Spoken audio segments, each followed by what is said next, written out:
မင်္ဂလာပါရှင်မြန်မာနိုင်ငံမှာရွှေထွက်တဲ့နေရာတွေဆိုရင်တော့အများကြီးပဲနော်နေရာပေါင်း300လောက်တောင်ရှိတယ်လို့မှတ်တမ်းတွေသိရပါတယ်ဒါမဲ့ဒီနေ့ကျမတို့ဆွေးနွေးမဲ့ရှမ်းပြည်နယ်တောင်ပိုင်းလာရွှေမင်းပုံဒေတာကတော့တော်တော်လေးထူးခြားနေတယ်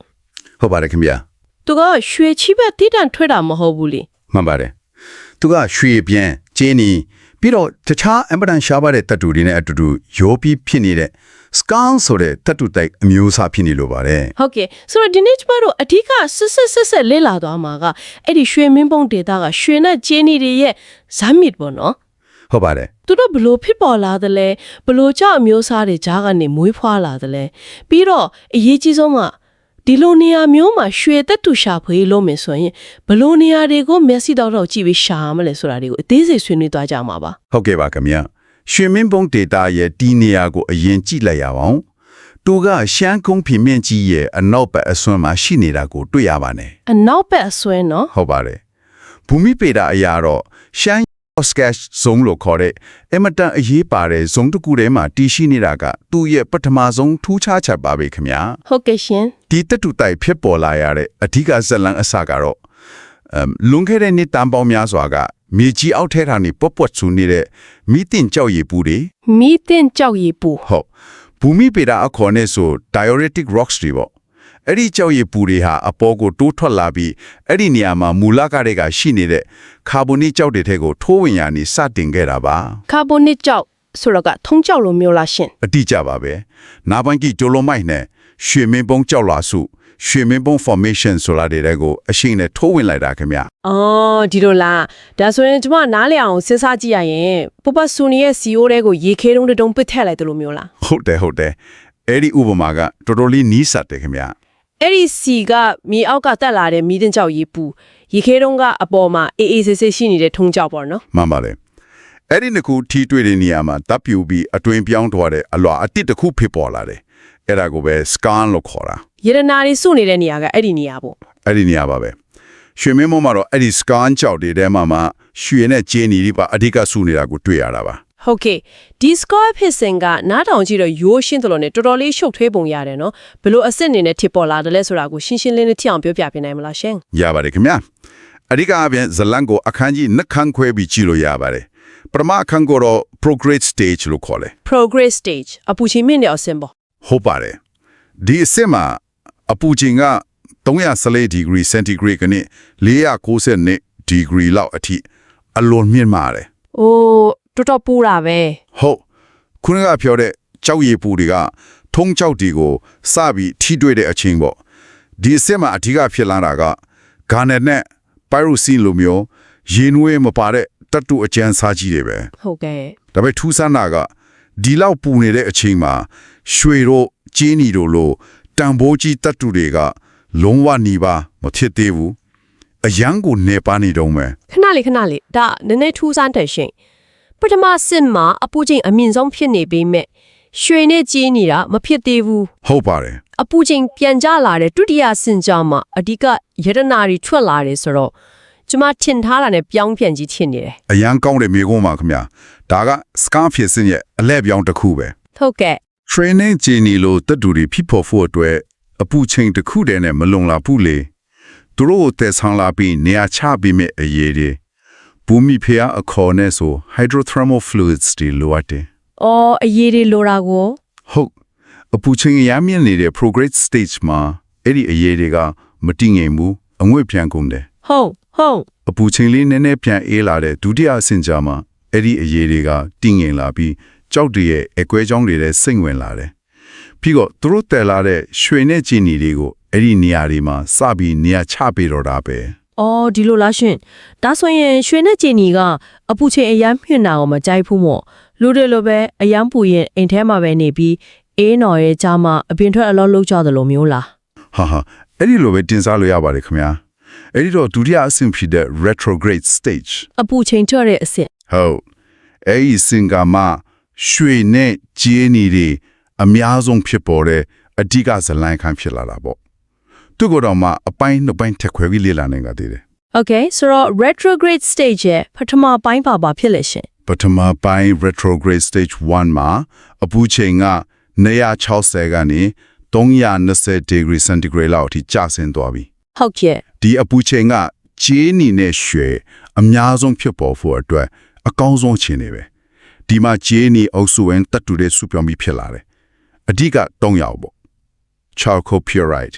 Chalcopyrite ဟုတ်သူကကြေးနီရဲ့အဓိကဇလိုက်လိုပဲနေရာကမှတွေ့ရတတ်တယ်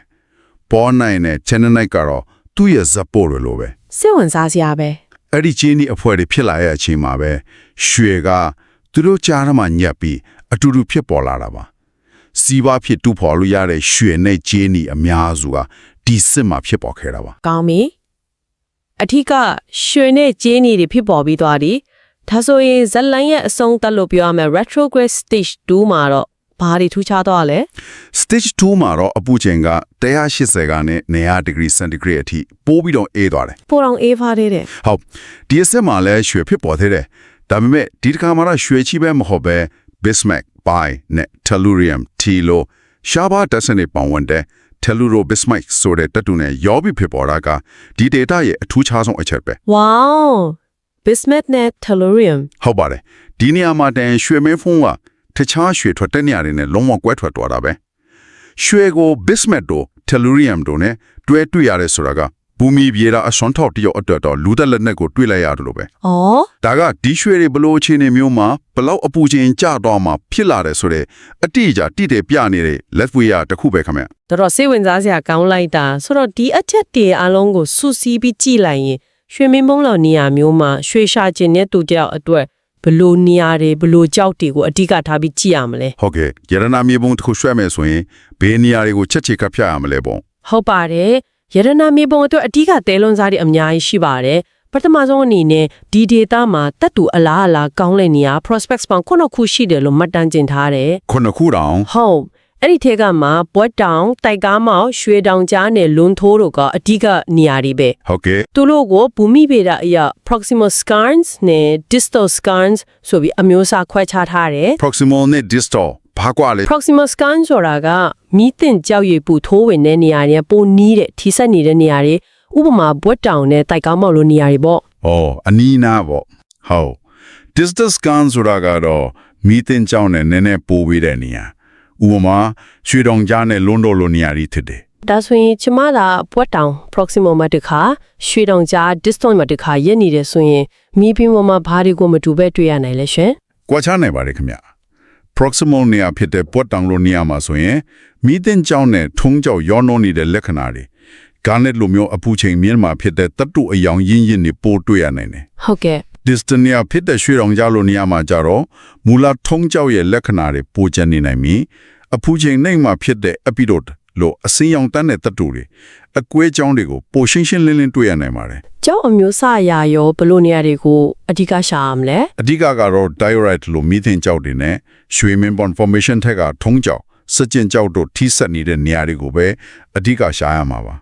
အဲ့ထိစပ်နေတဲ့နေရာတွေကပဲ scan fit ပေါ်တဲ့နေရာတွေဖြစ်လို့ exoscreen ဆိုတာမူလ carbonate ကြောက်ပဲမှာဖြစ်ပေါ်တဲ့ scan zone ကိုဆိုလိုတာပါနောက်တစ်ခုက silicified zone လို့ခေါ်တဲ့ silica ဓာတ်လွှမ်းမှုနေကြောက်လွှာဖြစ်ရွေ zone လေဒီ zone တွေကလည်းရွှေပါဝင်မှုအတွက်အရန်အလားအလာကောင်းတဲ့နေရာတွေဖြစ်ပါတယ် ဟုတ်ကဲ့ဒီတက်တွေ့ကြိုက်တစ်ခုလုံးကိုရောဘလို့အမီနာမတက်ပြီးခေါ်ကြလဲရှင်သူရဲ့အထင်ကရလက္ခဏာကိုလိုက်ပြီးပေးထားတဲ့နာမည်မျိုးပေါ့ ဒီနေရာမှာစိတ်ဝင်စားစရာကောင်းတဲ့အချက်တစ်ခုရှိတယ်ပညာရှင်တွေကဒီတက်တူတိုက်ကို oxidized copper skarn လို့နာမည်ပေးထားတယ် oxidized copper skarn ဟုတ်မြန်မာလိုဆိုရင်တော့ oxygen နဲ့တက်တူထားတဲ့ Chinese skarn တက်တူတိုက်ပေါ့ဘာလို့လဲဆိုတော့ tan oxide တွေဖြစ်တဲ့ hematite နဲ့ magnetite တွေအများအပြားတွေ့ရလို့ပဲ အော်တန်အောက်ဆိုက်ဒီကြောင့်ကို ဟုတ်ပါတယ်ဒါကဘာကိုပြနေလဲဆိုတော့တက်တူဖြစ်ပေါ်စဉ်ကပတ်ဝန်းကျင်မှာ oxygen ပေါ်များနေခဲ့တယ်ဆိုတဲ့တည်းပဲဒီအချက်ကတခြားနေရာမှာဒီလို hematite magnetite တွေအများကြီးတွေ့ရင်ဒီနေရာက oxygen များတဲ့ပတ်ဝန်းကျင်မှာဖြစ်ခဲ့တာပဲရွှေမင်းဘုံလိုမျိုးဖြစ်နိုင်တယ်ဆိုပြီးတွေးစားလို့ရစေတယ် ကောင်းပြီခုနရှားပါးတတ်တူတွေအကြောင်းနည်းနည်းပါလာတော့ပိုပြီးစိတ်ဝင်စားလာတယ်ရွှေမင်းဘုံမှာအဓိကတူးဖော်နေကြတဲ့ရွှေနဲ့ကြီးနေပြီးရင်ချားဘလို့စိတ်ဝင်စားစရာတတ်တူတွေတွေ့ရတယ်လဲဆိုတာကိုအသေးစိတ်ပြောပြပေးပါဦးရှင် အဓိကစီဝါဖြစ်တတ်တူတွေကတော့ရွှေစင်း native gold နဲ့ခုနပြောခဲ့တဲ့ဂျင်းနီရဲ့ဇလိုက်နဲ့ဇပူတွေထည့်တဲ့ Chago bright bornite Tannantite တို့ပဲထုတ်ပါတယ်ဒါတွေကတော့အဓိကတူးဖော်နေတဲ့တပ်တူတွေပေါ့ ဟုတ်ကဲ့ ဒါမဲ့ဒီ data ရဲ့ဘူမိဗေဒဇာတ်လမ်းကိုဖော်ထုတ်ပေးတဲ့အဓိကဇာတ်ကောင်တွေကတော့အဲ့ဒီရှားပါတပ်တူတွေပဲကျွန်တော်တို့ဒီကြောင်နမူနာတွေကို microscope အောက်မှာကြည့်လိုက်တဲ့အခါ ဟုတ် Telurobismuthite အချောင်းလေးတွေကြားထဲမှာရွှေမုံတေးသေးလေးတွေကတ်နေတာကိုတွေ့ရတယ်ပုံလိုက်ထားတဲ့စာရပေါ်မှာမင်းဆက်လေးတွေစွန့်နေတယ်လို့ပဲ ဩ အဲ့ဒါကိုတွေ့လိုက်ရတဲ့အချိန်ကဒီတတုတိုက်ရဲ့ဇလန်းကိုအဖြစ်ရှာလိုက်တော့မယ်ဆိုတာသိလိုက်ရတဲ့အခိုက်အတန့်ပဲတခြား amplictrite wittigenite headleyite တို့လိုရှားပါတတ်တူတွေနဲ့အတူရွှေကိုတွေ့ရတာကဒီ data ရဲ့အမှတ်အသားတစ်ခုလိုဖြစ်နေတယ် ဒီလိုရှားပါတတ်တူတွေနဲ့ရွှေတွဲနေတာကတတ်တူဖြစ်ပေါ်မှုရဲ့အပူချင်းကိုကြောက်ပြတဲ့လက်ပွေအားတစ်ခုပဲလို့ခုနကပြောခဲ့တယ်နော်ဒါကတတ်တူတိုက်တစ်ခုလုံးရဲ့ဇိမ့်မစ်ကိုလေ့လာရမှာဘလောက်ထိအရေးပါသလဲရှင် အလွန်ရေးခိပါတယ်ခင်ဗျာဘာလို့လဲဆိုတော့ဒါကတတ်တူရေးတွေရဲ့ဓာတုဖွဲ့စည်းပုံကအချိန်နဲ့အမျှဘလို့ပြောင်းလဲသွားနေဆိုတာကိုနားလဲစေတယ် ဟုတ်ကဲ့ ပုံနေတော့ကဘလို့တက်တီပါလဲအေးတော့ဘယ်ဓာတ်တီရင်ဆုံးအနီးထိုင်ပြီးကြံခဲ့တဲ့အရေးထဲမှာဘယ်ဓာတ်တီပုံများလာလဲဆိုတာကိုတွက်ဆလို့ရတယ် ဩ အထူးသဖြင့်အပူချိန်ကျတဲ့ retrograde stage 2မှာ bismuth နဲ့ tellurium လို့ရှားပါဂျက်စင်တွေနဲ့ရွှေတွဲနေတာကတတုတိုက်ဖြစ်ပေါ်မှုရဲ့နောက်ဆုံးအဆင့်တွေမှာဘလို့အခြေအနေတွေရှိခဲ့လဲဆိုတာကိုပြောပြနေတာပါတက္ကတိတတုတိုက်တစ်ခုလုံးရဲ့မျိုးရိုးဗီဇ DNA ကိုစစ်ဆေးလိုက်တယ်လို့ပါပဲ ကောင်းပြီဒါဆိုရင်ဒီနေ့ကျမတို့ဆွေးနွေးခဲ့တဲ့အချက်အလက်တွေအားလုံးကိုအနစ်ချုပ်လိုက်မယ်ဆိုရင် ဟုတ်ကဲ့ခင်ဗျာ ကျမနားလေတဲ့လောက်ပြန်ပြောရရင်ရွှေမင်းပုံရွှေကြေးနီတတူတိုက်ဆိုတာ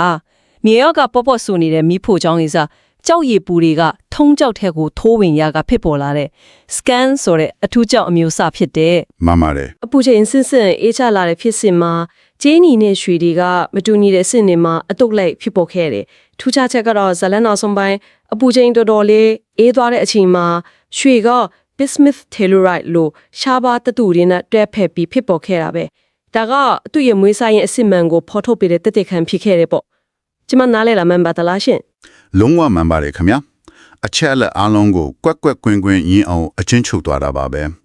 နောက်ဆုံးအနေနဲ့ဒီလီလာမှုကနေကျွန်တော်တို့ကိုစဉ်းစားစရာတစ်ခုခြံထားခဲ့ပါတယ် ဟုတ်ကဲ့ဗာများဖြစ်မလဲရှင် ဒီလီလာမှုရလေရွှေမင်းမုံတဲ့တာကတက်တုဖြစ်ပေါ်မှုဟာပင်လယ်ကျန်းခင်ကြောက်လွာတစ်ခုကတိုက်ကြီးကြောက်လွာအောက်ကိုနစ်ဝင်သွားတဲ့ subduction zone နဲ့ဆက်ဆက်နေတယ်လို့ဖော်ပြထားတယ် subduction zone ဟုတ်ဒါကအင်မတန်ကြီးမားတဲ့ဘူမိဗီဒဖြစ်စဉ်ကြီးတစ်ခုပါဆိုတော့ဒီဖြစ်စဉ်ကရွှေမင်းမုံတနေရာထဲမှာပဲဖြစ်ခဲ့တာလားဒါမှမဟုတ်တခြားနေရာတွေမှာရောဖြစ်ခဲ့နိုင်တယ်လား ဒါဆိုရင်ဒီလေးလာမှုကပေးတဲ့အဖြေကမြန်မာနိုင်ငံရဲ့တခြားနေရာတွေမှာရွှေမြင်းမိုးလို့နောက်ထပ်ရတနာတိုက်တွေရှိနိုင်ပေတယ်လို့ညွှန်ပြနေတာလား အဒီကြပါပဲဒါကပါကုညတိုင်းမီလဲဆိုတော့မြန်မာနိုင်ငံရဲ့ဘူမိဗီဒသမိုင်းမှာအလားတူ subduction ဖြစ်စဉ်တွေရှိခဲ့တဲ့တခြားနေရာတွေ ဟုတ်ကဲ့ အထူးသဖြင့်မီးသင်ကျောက်တွေနဲ့ကာဗွန်နစ်ကျောက်တွေထိစပ်နေတဲ့နေရာတိုင်းမှာရွှေမင်းဘုံလိုတန်ဖိုးရှိတဲ့ scan တတူတိုက်တွေထပ်မံတွေ့ရှိနိုင်တဲ့အလားလာကောက်တွေရှိနေတယ်ဆိုလာပါပဲ တကယ်ကိုအားတက်စရာတင်းစကားပဲနော် ဟုတ်ပါတယ်ခင်ဗျာဒါကအနာဂတ်မှာတတ်တူရှာဖွေတဲ့အင်မတန်အရေးကြီးတဲ့လမ်းညွှန်ချက်တစ်ခုယရနာမြေပုံအတစ်တစ်ခုကိုလက်ဆောင်ပေးလိုက်တာနဲ့အတူတူပါပဲ